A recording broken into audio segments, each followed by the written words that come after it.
know what I'm saying? But speaking of Trump, let's talk about the American dream because a lot of his policies are stepping on the American dream. And I will say also, even policies that were instituted before Trump even considered running for president has been stepping on the American dream. So it's been getting stepped on for years.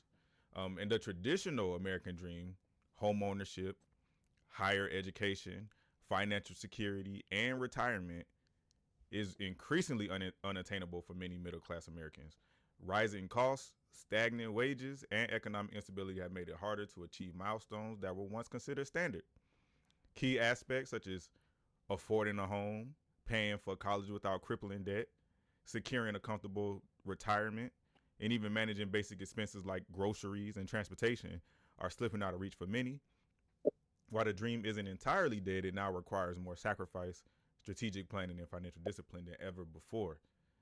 So my question is, has the definition of the American dream changed? And should people adjust their expectations? Or should society work to restore its attainability? I think society should work to obtain. I think we got to adjust. I think Why? I think what the America is unattainable. The only thing that we would be able to do is provide more subsidies, and that's what's crippling the economy right now, in my opinion. That's why inflation went through the roof during COVID because we dumped so much money. Supply chain stopped running the way they needed to. So now we have crazy inflation, which made just looking at the housing market significantly more unaffordable than it was just 4 or 5 years ago. You know, so I think if we adjust what the American dream looks like, I think still buying a home should be on that American dream. Going to college probably is not going to be on the American dream anymore. You know, maybe finding a trade, maybe just learning something on YouTube University, getting a certificate for something versus getting a degree, and paying tens of thousands of dollars to get a degree, pay a couple $100s and get a certificate for something. You know, I think entrepreneurship is going to be something that is going to be a really big thing in the next 10, 15 years. It's not going to be so many people going to college and trying to get a degree to go work for somebody. So I think re-looking at what the American dream even means for you specifically, I think is different for different people. But I mean, getting a job, going to school, getting a job, buying a home, most people are not able to do that in that order. you know. It is, and I hate that because I bought my first home at 22 Yeah. for $50,000. My mortgage was like $600 a month, Mm-hmm. and my house was a ranch style house, 4 bedroom, 2 bath home. Hey, you buy one of It those was a here, that shit is a gut. It probably need to be torn down and rebuilt.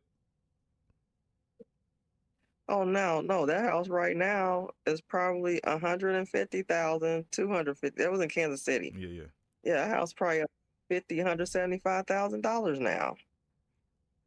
I drove by it last year It still look good. because my brother lived around the corner from my old house. I mean, it's the same thing. They My, put my my parents bought a home, built a home in South Georgia in Midway. Shout out to Midway, Georgia. They built a home in Midway, Georgia for I think $80,000. Built from the ground up, 4 bedrooms, 2 bathrooms, big, probably set on a half an acre, fenced in. You know, and my mom just sold that house a couple years ago for close to $200,000. So who's building a house for 80,000? Oh, nobody. You Nah, can't even get material for a man, thousand the now. cheapest house you about to buy right now is 300,000. as a brand new home, you know what I'm saying? To get a home built, 300,000. That's on the low end, That's on the low end for you know. sure. And to get a $300,000 house, you gonna be thinking about on the low end a $3,000 mortgage. You got to make 3 times that, so you need to bring it in about $10,000 just to be able to afford that. So That is crazy. I Then the definitely, taxes on it man, and and think Cook about County. this: you trying to buy a home at $300,000, And that's the low end. You trying to save for your kid to go to college so you can pay for them to go to college or whatever extra, school thing that they are going to do to, move their life forward. You want to buy a car? Good luck. Good luck buying a car. You know what I'm saying? Good luck buying a car and not throwing off your debt to income ratio. That's what I mean. And having insurance that you can afford. F them kids. I was kidding. And then if you got multiple kids, good luck buying groceries without some food stamps. You know what I'm saying? So no, I don't think any of that is attainable today. Not at the stats that we be looking at. I wonder if my youngest son qualifies for food stamps. He in college, right? Yes. He should. He should. He has a job though. I will still try.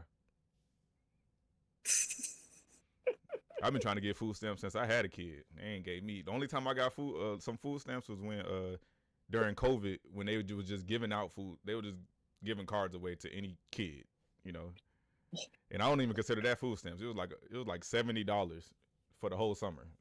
Like I don't know what you thought we was gonna do with that. You can't even buy eggs with that now. $70 is one meal for me and Kyrie. That's one meal. All right, y'all. I'm done. That let us know about what you feel about the American dream. Do you think that American dream is attainable? Do you think that is something that younger kids should be striving for, the traditional American dream? Let us know what you think. All right, Nikki, close us out with